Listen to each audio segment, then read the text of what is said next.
Assalamualaikum warahmatullahi wabarakatuh. Pada pertemuan yang kelima ini di perkuliahan Riset Teknologi Informasi, nanti kita akan membahas tentang beberapa hal. Di antaranya adalah komparasi penelitian, kemudian yang kedua adalah bagaimana kita memulai penelitian nanti, tahapan-tahapannya seperti apa yang kita lakukan.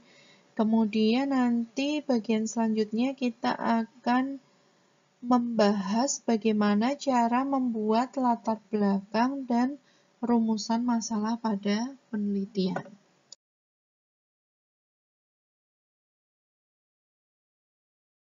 Nah, ini beberapa referensi yang saya gunakan pada pertemuan kita hari ini.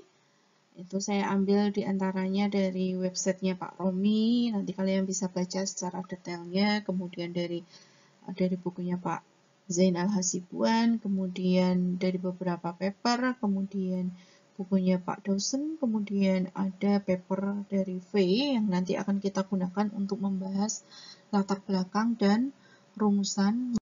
Untuk capaian pembelajaran di pertemuan yang kelima ini, setelah kalian nanti memperhatikan dari slide awal sampai akhir perkuliahan ini, diharapkan kalian bisa membedakan nanti kontribusi penelitian strata 1 itu seperti apa, strata 2, strata 3, kemudian kalian juga tahu tahapan-tahapannya apa saja dalam melakukan penelitian, dari mulai menentukan masalahnya, kemudian bidang masalahnya mau kemana dulu, kemudian topik dari permasalahan yang mau diangkat, kemudian judul, dan lain sebagainya. Kemudian capaian berikutnya adalah kalian bisa membuat latar belakang dan rumusan masalah di dalam penelitian kalian dengan baik dan benar. Nah, untuk tabel ini saya ambil dari Permendikbud nomor 3 tahun 2020 tentang SNPT, tentang komparasi penelitian D3 atau D4 versus S1 versus S2 dan versus S3. Perbedaannya apa sih? Kalau kalian perhatikan, kita fokus pada bagian S1 di sini yang saya beri tanda kotak berwarna biru itu. Jadi level kontribusi untuk penelitian strata 1, S1, itu adalah di pengujian teori. Jadi ada teori A, kemudian teori A ini kita aplikasikan untuk masalah kita. Nah, kita uji, cocok nggak? Hasilnya seperti apa? Nah, seperti itu level kontribusinya. Kemudian bentuk kontribusinya itu lebih ke arah implementasi dan pengembangan. Kemudian kalau kita berbicara di target publikasinya, itu orientasinya ke domestic conference. Itu untuk yang skripsi ya. Jadi berbeda dengan penelitian atau tugas akhir di level D3 atau D4. Kemudian S2, kalau S2 itu lebih ke pengembangan teori. Jadi sudah ada teori A, kemudian di teori A-nya ini dia kombinasikan, dia kembangkan, sehingga terjadi perbaikan tadi. Yang teori A itu punya kelemahan ini, kemudian karena ada pengembangan tadi, sehingga menjadi lebih baik. Itu tujuan untuk penelitian S2 ya, atau kita sebut tesis. Nah, untuk target publikasinya, orientasinya itu lebih ke arah international conference. Nah, nanti beda lagi dengan yang S3 ini. Kalau S3 itu level kontribusinya sudah menemukan teori baru di situ.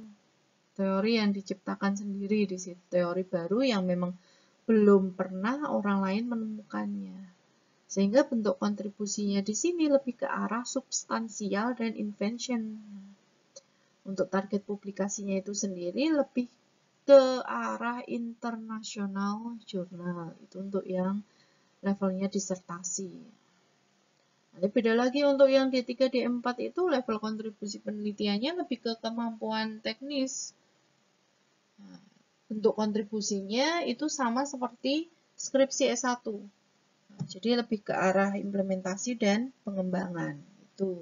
Itu untuk perbedaan penelitian baik di D3, D4, S1, S2, dan S3. Itu. Nah, Untuk yang D4 itu sendiri, contohnya misalkan seperti ini. Nah, kalian lihat contohnya seperti ini.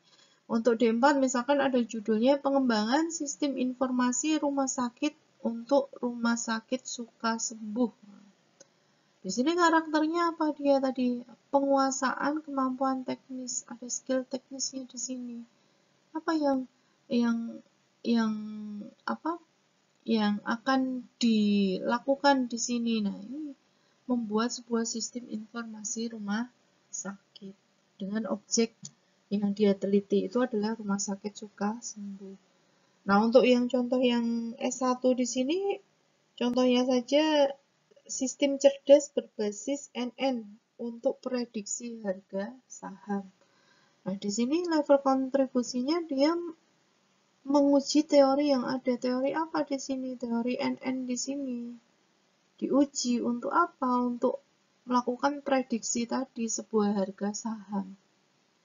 Nah, untuk bentuk kontribusinya, ini bentuk kontribusinya tadi ke arah implementasi dan pengembangan, yaitu di sini software development. Nah, untuk S2 misalkan contohnya ini, penerapan algoritma genetika untuk pemilihan arsitektur jaringan secara otomatis pada NN untuk prediksi harga saham. Nah, di sini kita lihat ada pengembangan teori di sini. Ada perbaikan metode di algoritma genetikanya ini. Nah, sehingga ada kontribusi di sini, kontribusi ke metode yang digunakan. Sehingga di sini perbaikan diharapkan perbaikannya itu secara inkremental dan terus menerus. Nah, untuk yang S3 contohnya penerapan algoritma XYZ untuk pemilihan arsitektur jaringan secara otomatis pada NN. Bedanya apa dengan yang S2 tadi? Nah, algoritma XYZ ini algoritma baru. Jadi di sini ada penemuan teori baru di sini. Yang arah bentuk kontribusinya itu lebih ke arah substansial dan invention di sini. Nah, ini perbedaan kontribusi penelitian baik di D3, S1, S2, dan S3. Itu. Penelitian dikatakan berkualitas tinggi itu yang seperti apa? Yang topik dan skalanya itu kecil, tidak meluas ya. Jadi ada batasan-batasan permasalahan yang dia selesaikan itu yang mana. Yang dia tidak lakukan yang mana itu harus detail, harus jelas di situ. Sehingga fokus penelitiannya itu fokus terarah. Pembahasannya, tahapan-tahapannya mulai dari awal dia meneliti sampai akhir itu dalam, diuraikan satu persatu. Secara sistematis, metodenya itu jelas yang digunakan. Dan membawa pengaruh yang besar di bidang penelitian. Itu dikatakan penelitian itu berkualitas tinggi. Nah, silakan nanti kalian bisa baca 10 mitos penelitian di computing pada website Pak Romi Satrio. Nanti silahkan dibaca. Nah, untuk parameter apa sajakah dikatakan bahwa penelitian itu berkualitas? Nah, saya ambil dari beberapa sumber ini. Sumber yang pertama mengatakan bahwa penelitian yang berkualitas itu adalah penelitian yang dilakukan secara logis di sini. Logis, sistematis, terencana, dan hasil penelitiannya itu bisa divalidasi serta terukur. Berbeda dengan sumber yang kedua mengatakan berkualitas di sini adalah yang empiris. Dilatar belakangi oleh situasi yang real, benar-benar ada masalah di situ yang perlu diselesaikan. Tentunya dengan data yang valid dan konkret. Nah, untuk yang sumber yang ketiga ini mengatakan bahwa yang namanya penelitian berkualitas itu yang memiliki novelty, yang bisa diwujudkan dalam berbagai bentuk kebaruan. Contoh misal yang sebelumnya menggunakan teori A. Ternyata di teori A itu punya kelemahan. Kemudian dikembangkanlah untuk mengantisipasi untuk menghilangkan kelemahan tersebut. Nah, ada pembaruan di sini.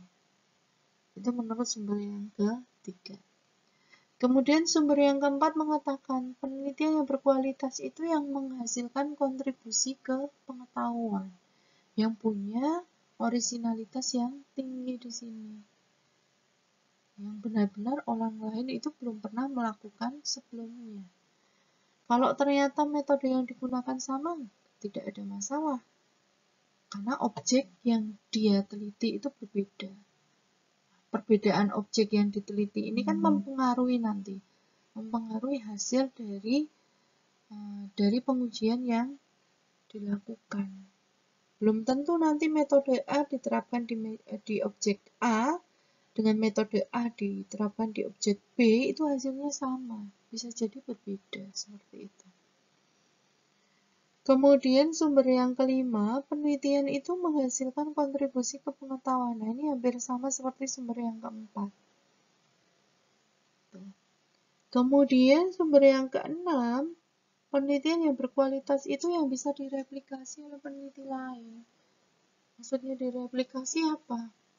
Kalau sebelumnya sudah pernah ada yang meneliti sistem identifikasi kerusakan pesawat terbang misalnya. Pesawatnya jenis Cessna. Kemudian penelitian ini bisa direplikasi oleh peneliti berikutnya. Kalau tadi pakai pesawat Cessna, saya ganti misalkan menggunakan pesawat jenis lainnya. Pesawat komersil misalkan, Boeing, atau tipe-tipe yang lainnya. Yang tentunya dari jenis mesinnya juga berbeda. Nanti akan dilihat hasilnya. Dibandingkan. Kemudian penelitian yang berkualitas itu adalah penelitian yang mendapatkan citasi yang tinggi dari peneliti lain, serta dipublikasi dalam bentuk paper di jurnal ilmiah. Penelitian di komputing itu apa saja? Dari tahapan 1 sampai 7 ini kita membutuhkan literatur review di sini. Yang pertama, kita menentukan bidang penelitiannya dulu. Bidangnya mau kemana? Kemudian, kalau bidang penelitian sudah kita tentukan, langkah berikutnya kita menentukan topik penelitian kita. Kita senangnya di mana ini topiknya? Kalau topik sudah ketemu, baru nanti kita menentukan masalah penelitian kita. Masalahnya apa ini yang bisa diselesaikan dari topik yang sudah kita pilih tadi? Kalau sudah kita menentukan masalah penelitian, kita melakukan perangkuman metode-metode yang ada di sini. Dengan cara itu tadi, literatur review, kita membaca hasil-hasil penelitian sebelumnya melalui paper, proceeding, kemudian sumber-sumber lain, buku, seperti itu. Kalau sudah kita rangkum, baru langkah berikutnya kita menentukan metode yang kita usulkan apa untuk menyelesaikan masalah penelitian kita. Kemudian di langkah berikutnya kita evaluasi nih. Evaluasi dari metode yang kita usulkan tadi. Kita lakukan evaluasi. Kemudian baru langkah berikutnya kita melakukan penulisan ilmiah. Kalau tugas akhir berarti kalian melakukan penulisan laporan tugas akhir. Dan publikasi hasil penelitian, jurnal, misalkan. Nah, itu adalah tahapan penelitian komputing. Bagaimana cara kalian menentukan bidang penelitian kalian? Kalian ingat kembali seluruh mata kuliah yang sudah kalian terima di perkuliahan. Bidang penelitian di disiplin ilmu kita sendiri kan ada banyak. Di antaranya ada software engineering, kemudian ada image processing, ada parallel processing, kemudian ada networking, animasi desain, kemudian ada computer vision, data mining, dan lain sebagainya. Nah, silakan kalian tentukan. Nah, cara menentukannya bagaimana? Harus berdasarkan passion kalian, benar-benar passion kalian yang kalian pilih. Contoh di sini saya memilih bidang software engineering. Nah, di bidang SE ini nanti ada banyak topik yang bisa saya pilih, topik penelitian. Nanti kalian bisa searching topik yang lagi tren di bidang ini apa ya. Contohnya kalau di SE sendiri ada banyak. Ada tentang software testing, desain, kemudian ada requirement engineering, dan lain sebagainya. Nah, kalian bisa pilih salah satu topik dari beberapa topik yang menjadi trends di sini. Nah, kalau topik itu sudah kalian tentukan, kalian juga ingat, kalian juga harus tahu deskripsi dari masing-masing topik ini lingkupnya mengerjakan apa saja. Nah, ini saya sertakan di sini. Contohnya kalau di software design misalkan, deskripsinya apa sih yang dikerjakan di bagian ini, topik ini. Nah, dia lebih mengulas tentang metode dan teknik perancangan softwarenya. Desain polanya seperti apa, modeling language-nya, kemudian model driven development, dan lain sebagainya. Itu kalau untuk yang software design. Dan lain sebagainya ini ya, seperti software testing misalkan. Ini lebih ke teknik pengujian softwarenya. Jenis pengujiannya apa ini? Kalau saya punya platformnya itu berbasis mobile, yang cocok itu jenis pengujiannya apa? Seperti yang sudah kalian pelajari ketika mengambil mata kuliah kualitas perangkat lunak ya, manajemen MKPL ya, manajemen kualitas perangkat lunak. Di situ kalian mempelajari beberapa jenis testing di situ. Ada black box, ada white box, dan lain sebagainya. Itu untuk informasi tentang deskripsi pada masing-masing topik tadi di SE. Langkah selanjutnya setelah kalian memilih topik adalah kalian menentukan penelitian masalahnya ini. Caranya bagaimana? Kalian bisa melihat di sekitar kalian. Ada nggak masalah dengan topik yang sudah saya ambil yang bisa saya selesaikan di situ? Atau kalian bisa melakukan pencarian di Google, Google Scholar, sciencedirect.com. Kalian coba survei review nama topiknya. Nama-nama topik dari yang bidang yang sudah kalian pilih tadi. Kemudian kalian ambil itu beberapa paper yang sudah kalian download yang terkait dengan topik yang akan kalian selesaikan nanti untuk penelitian kalian. Kejar sampai dapat sih itu semua technical papernya yang ada di dalam daftar referensinya. Kemudian kalian coba petakan nanti masalah penelitiannya yang ada di paper itu. Paper A itu lebih membahas menyelesaikan masalah apa ya. Paper B itu masalah apa yang diselesaikan. Mungkin paper A sama paper B itu metodenya sama, tapi masalah yang diselesaikan itu beda. Ini kalian rangkum jadi satu di situ. Dari survei paper yang sudah kalian temukan tadi.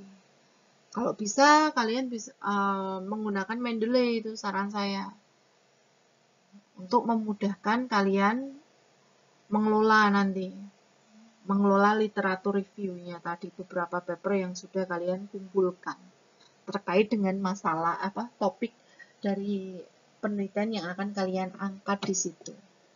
Tujuannya untuk apa? Untuk menemukan masalah yang cocok yang akan kalian angkat nanti. Kalau sudah, silakan nanti pilih satu atau dua masalah penelitian yang kalian anggap menarik di situ. Menarik, menantang. Kalian bisa jadikan masalah penelitian kalian. Nah, itu caranya untuk menentukan masalah penelitian. Misalkan di sini contohnya adalah kita susun riset problem dan landasan seperti ini. Kalian sudah tahu nih masalah penelitiannya adalah dataset pada prediksi cacat.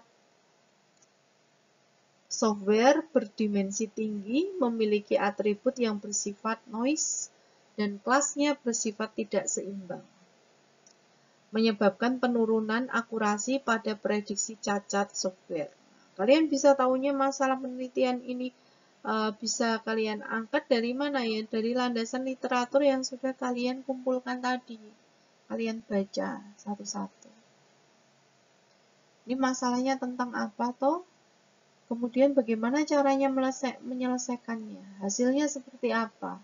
Kemudian paper yang kedua bagaimana, masalahnya apa, solusi yang dia gunakan apa, dan hasilnya apa, dan seterusnya.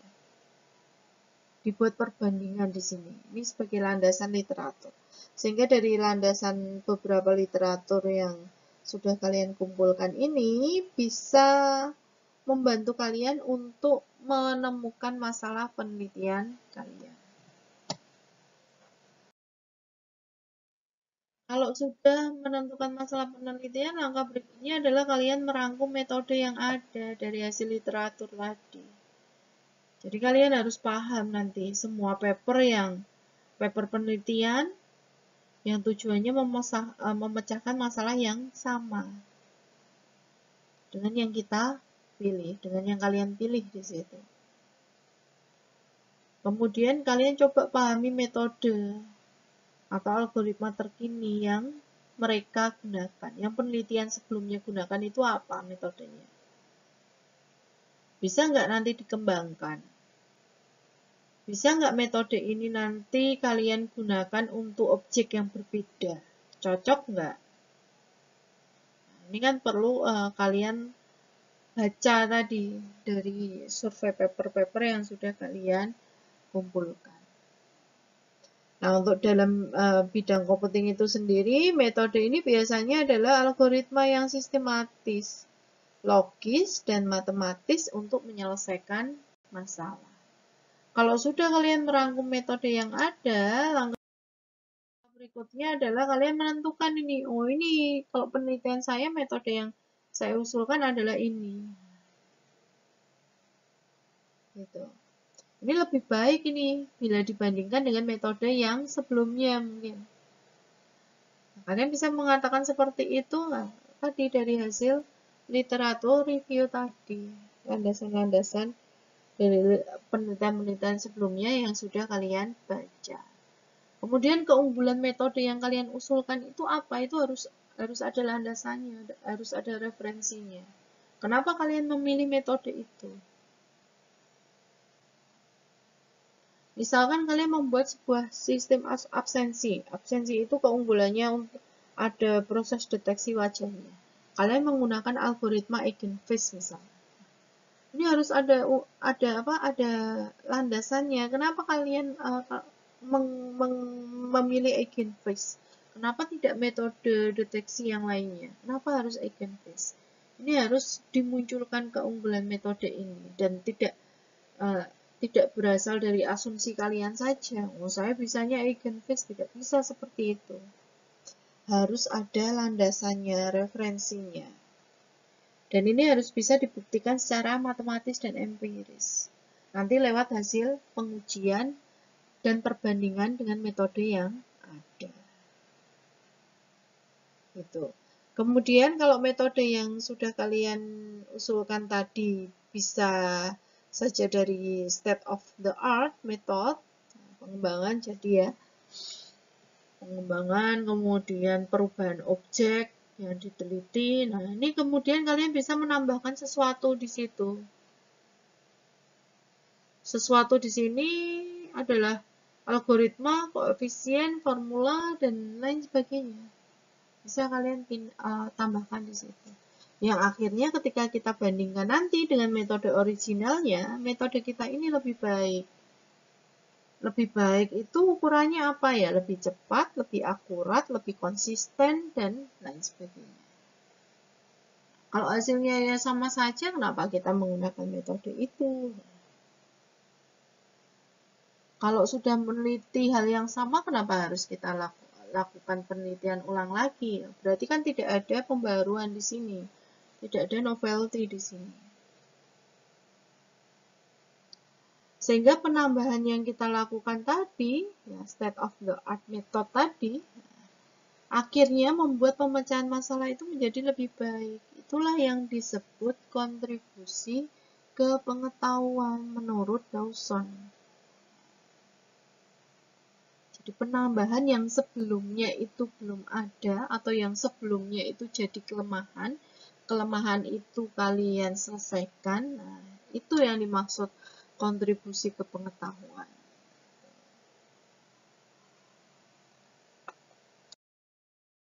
bentuknya masalah penelitian itu apa sih?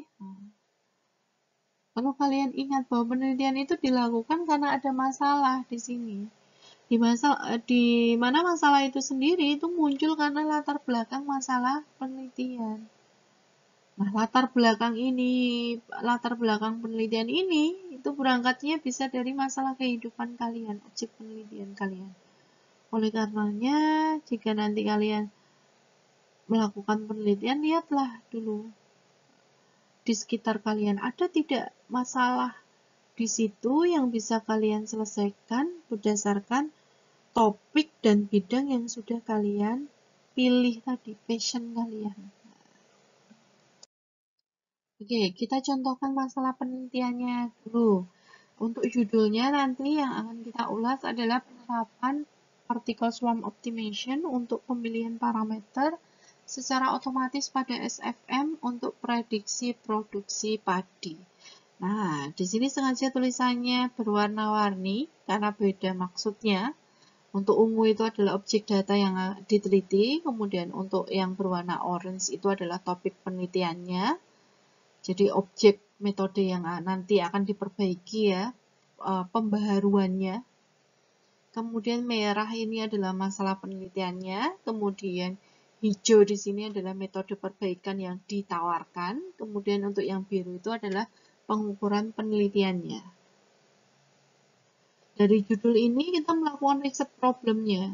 Dari hasil literatur review tadi kita membaca paper-paper dari penelitian sebelumnya yang terkait dengan topik permasalahan yang akan kita angkat. Nah, di sini terlihat bahwa metode SFM ini dia punya beberapa kelebihan di sini diutarakan, tapi dia juga memiliki kelemahan. Kelemahannya apa sih? Sulit memilih parameter SFM di sini yang sesuai. Sehingga kesulitan memilih parameter ini mengakibatkan akurasinya itu menjadi tidak stabil. Oke, ada masalah di sini dari proses riset problem yang sudah kita lakukan. Nah, selanjutnya kita melakukan riset question di sini. Apa sih yang akan kita lakukan di penelitian berikutnya? Kita pengen tahu seberapa meningkat sih akurasi metode SFM ini apabila dikembangkan dengan PSO ini. PSO-nya diterapkan. Untuk apa? Untuk proses pemilihan ini loh. Ini kan jadi masalah di sini. Masalah ini akan kita selesaikan dengan menggunakan PSO. Sehingga kita bisa menemukan objek yang akan kita teliti. Objeknya apa yang akan kita teliti? Kita ingin menerapkan PSO ini untuk proses pemilihan parameter yang sesuai. Di mana sih? Di SFM. Sehingga hasilnya inginnya apa untuk ini? Kalau tadi sebelumnya mengatakan kelemahannya akurasi tidak stabil, nah di riset objektifnya yang akan kita teliti, kita pengennya hasilnya nanti prediksinya lebih akurat dengan pengembangan yang sudah kita lakukan di sini.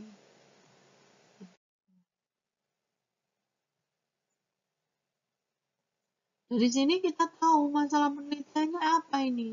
NN, Neural Network. NN ini terbukti punya performa yang bagus untuk menangani data yang skalanya besar ya. Seperti contoh data prediksi harga saham. Tapi dia punya kelemahan. Kelemahannya apa? Di pemilihan arsitektur jaringan. Karena apa? Dia harus lakukan secara trial error di sini. Berarti semakin banyak pengujian itu akan semakin bagus hasilnya. Data trainingnya semakin banyak itu semakin bagus. Sehingga ini tidak efisien dan mengakibatkan hasil prediksi itu kurang akurat. Nah, ini masalah penelitian di sini. Sehingga untuk rumusan masalah adalah bagaimana kita meningkatkan akurasi dan efisiensi NN apabila pada pemilihan arsitektur jaringan di otomatisasi itu menggunakan algoritma genetika. Dari rumusan masalah ini kita bisa mengetahui tujuan penelitian kita. Oh, tujuannya apa sih? Saya pengen menerapkan algoritma genetika ini untuk mengotomatisasi pemilihan arsitektur jaringan pada NN. Sehingga harapannya lebih efisien dan hasil prediksi lebih akurat. Karena sebelumnya dikatakan seperti ini tadi. Karena secara trial error sehingga tidak efisien dan mengakibatkan hasil prediksinya kurang akurat. Dan ini coba dikembangkan supaya tidak ketemu dengan ini hasilnya. Pembaruan apa yang harus dilakukan di penelitian berikutnya? Pembaruan algoritma genetika itu tadi. Nah, untuk pembuatan latar belakang penelitian itu sendiri, ingat bahwa latar belakang itu harus menjawab semua pertanyaan why di judul penelitian kalian. Contoh, di sini saya mengambil dari websitenya Pak Romi Satria Wahono. Di judul yang diulas di latar belakang ini mengambil sumbernya dari V 2008 di sini. Dimana judulnya tadi penerapan PSO untuk pemilihan parameter secara otomatis pada SFM untuk prediksi produksi padi. Nah, dari judul pada slide sebelumnya tadi, maka latar belakang masalah ini harus bisa menjawab pertanyaan, semua pertanyaan why di judulnya. Apa sih pertanyaannya? 1. Mengapa harus padi? Kenapa nggak jagung? Kenapa nggak tanaman yang lainnya? Kenapa harus padi di sini? Pertanyaan yang kedua, mengapa prediksi produksi padi? Kenapa sih kita harus melakukan prediksi produksi padi? Memang ada apa? Kenapa kita tidak melakukan prediksi yang lainnya? Kenapa harus produksi padi di sini? Kemudian yang ketiga, mengapa SFM? Mengapa kita pilih metode SFM? Mengapa kita menggunakan PSO? Nah, ini harus pertanyaan-pertanyaan yang muncul di judul kita. Bagaimana cara kita menguraikan ini pertanyaan 1 sampai 4 ini? Kemudian dari uraian jawaban dari pertanyaan 1, 2, 3, dan 4 ini kita sajikan dalam latar belakang masalah.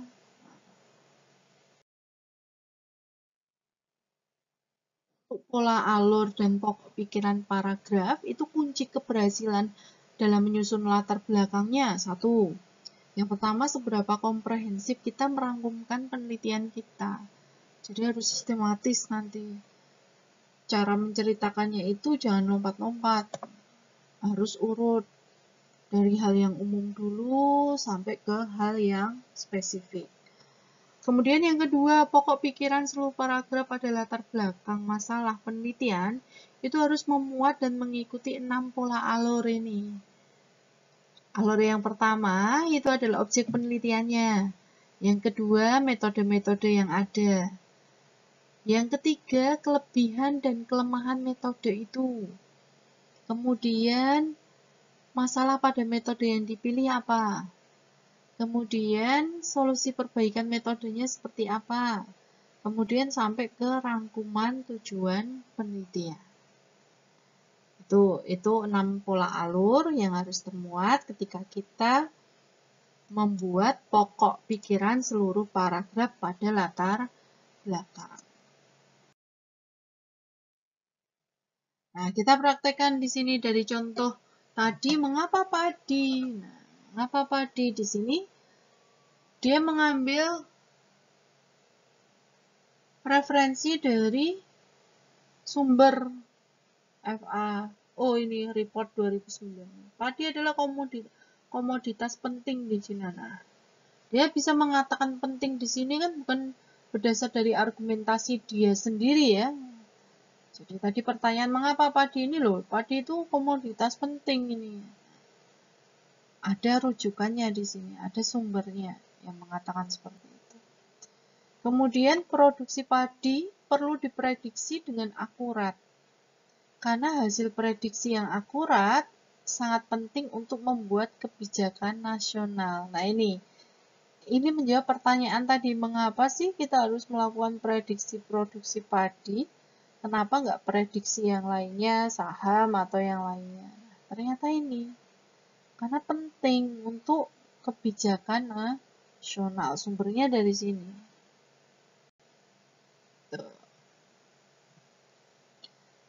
Kemudian di paragrafnya kita membuat metode prediksi rentet waktu seperti SFM, NN, dan Gray model diusulkan oleh banyak peneliti untuk prediksi produksi padi.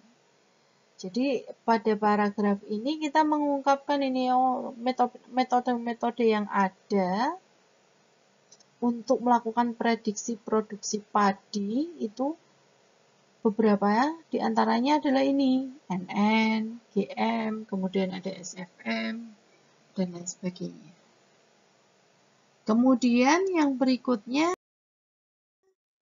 adalah di kelebihan dan kelemahan metode yang ada. Kalian dapatnya dari mana? Itu tadi membaca satu paper dengan paper yang lainnya. Kalian kumpulkan di situ.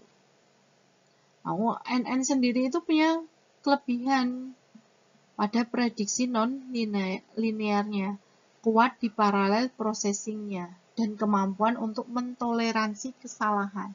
Nah, tapi dia punya kelemahan. Karena apa? Perlu data training yang besar. Ini tadi yang saya sampaikan di depan. Overfitting, lambatnya konvergensi, dan sifatnya yang lokal optimum. Sehingga di sini GM ini punya kelebihan di tingginya akurasi prediksi, meskipun menggunakan data yang sedikit. Tapi GM juga punya kelemahan ini pada prediksi datanya, di mana sifatnya itu naik turun, fluktuatif. Nah, di sini pada bagian paragraf ini kita sudah memunculkan kelemahan dan kelebihan dari metode yang ada, metode yang digunakan untuk memprediksi produksi padi. Kemudian di paragraf berikutnya dia mengulas tentang SFM di sini. Mulai mengerucut ke masalah pada metode yang dia pilih. Kenapa masalah pada metode yang dipilih itu adalah SFM? Muncul di sini. Kemudian dari sini muncul untuk menjawab pertanyaan tadi, mengapa sih harus PSO? Nah, untuk perbaikannya. Ternyata PSO ini efektif untuk menyelesaikan masalah yang multidimensi dan multiparameter. Nah, ini cocok untuk mesin learning seperti NN, SFM, dan classifier yang lain. Dari sini, jadi solusi untuk perbaikan metode yang kalian pilih nanti.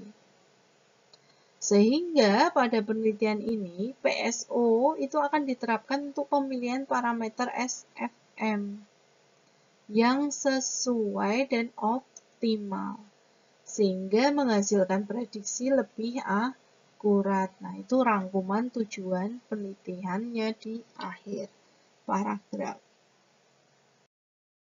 Kalian membuat latar belakang masalah, langkah berikutnya adalah kalian membuat rumusan masalah ini dan tujuan penelitiannya. Nah, di Indonesia sendiri, masalah penelitian ini biasanya itu dirangkumkan dalam format identifikasi masalah atau problem statement dan rumusan masalahnya dari research question tadi yang sudah kita ulas pada slide sebelumnya.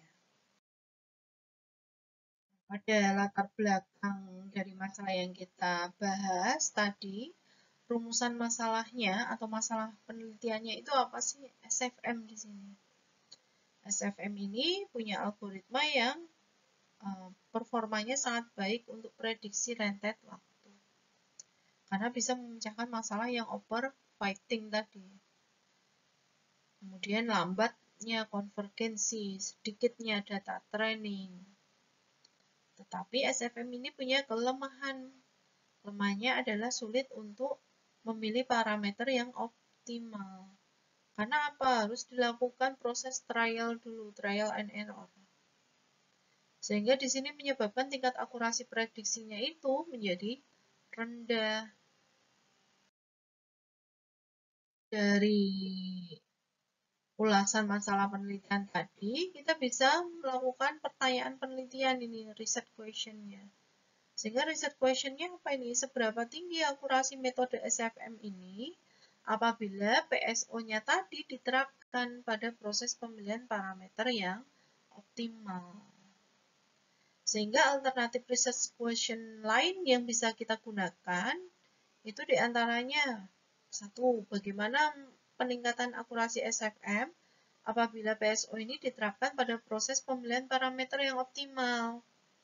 Kemudian yang kedua adalah bagaimana pengaruh penerapan PSO ini pada pemilihan parameter yang optimal pada akurasi metode SFM.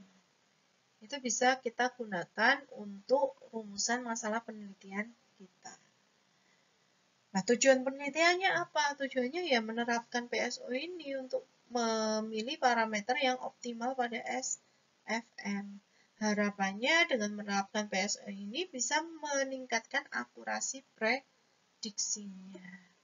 Itulah cara membuat rumusan dan tujuan dari penelitian. Jadi harus runtut di sini. Ketika kalian sudah bisa menentukan rumusan masalah dan tujuan penelitian kalian dengan tepat, itu akan memudahkan kalian nanti untuk melakukan tahapan penyelesaian berikutnya. Karena itu sebagai panduan. Seperti itu untuk pertemuan yang kelima. Nanti kalau ada pertanyaan silahkan bisa ditanyakan melalui Elena atau melalui grup kelas yang sudah dibuat. Wassalamualaikum warahmatullahi wabarakatuh.